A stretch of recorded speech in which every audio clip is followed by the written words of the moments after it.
तिमी को हौ? मैले भेटेको त छैन। तर मैले लेख्ने मेरो कविताको प्रिय शीर्षक बनेको छौ तिमी आजभोलि। एउटा नाम, जो मेरो कलमको वरिपरि नाचिरहन्छ। एउटा अनुहार, जो मेरो कवितामा प्रिय पात्र बनेर मेरो मसीहरूमा हाँसिरहन्छ। मलाई थाहा छ तिमी एक्लै छैनौ, तर अरूभन्दा बेग्लै छौ। थाहा छ तिमीलाई, मलाई तिमी कस्तो लाग्छ? तिमी गोपिनीहरूको कृष्ण जस्तै छौ, जहाँ प्रेम स्वार्थ होइन समर्पण हुन्छ। तिमी द्रौपदीको अर्जुन जस्तै छौ, जहाँ साथ शब्दले होइन परिस्थितिले प्रमाणित गर्छ।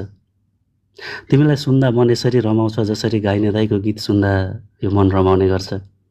तिम्रो मन अनि तिम्रो काम देख्दा यो आँखा यसरी रसाउने गर्छ मानौ बाँसुरीको धुनले एक्लोपनको गीतहरू सुनाइरहेका छन्। तिमी थोरै बेग्लै छौ अरूभन्दा, त्यसैले होला हेर न, आजभोलि मेरो कविताहरू तिम्रो लागि राम भक्त हनुमान बनेका छन्। नभनुस् पनि त कसरी, तिमी पनि त स्वार्थले घेरेको भिडमा महापुरुष राम जस्तै बनेको छौ। भनिन्छ नि प्रगतिपछि मान्छेहरू फेरिन्छन् भनेर, तर तिमी किन फेरिएनौ? तिमीले जहाँबाट आफ्नो सफलता सुरु गरेको छौ मैले त्यही सहरमा देखेको छु। कसैले आफू सफल भएपछि बाआमाको चरित्र खुल्ला बजारमा उचालेको।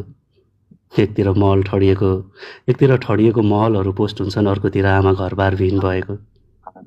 एक तिमी छौ यार, जसले हजारौँ आमाको आशीर्वाद कमाएको छौ। आफ्नै बा गुमाउँदा रोएको तिमी लाखौँको मनमा घर बनाएको छौ। साँच्चै तिमी बेग्लै छौ। मलाई मनपर्ने मितिहरू बिचको एउटा मिति 2058 2 महिना 24 गते। तिमीलाई भेटेपछि थाहा पाएँ अस्ताउनु अन्त्य होइन भनेर। नेपालको एउटा सुन्दर ठाउँ सुदूरपश्चिम, जहाँ घाम अस्ताउने गर्छ। त्यही अस्ताएको घामलाई जितेर तिमी यसरी उदायौ जसरी औँसीलाई जितेर पूर्णिमा उदाउने गर्छ।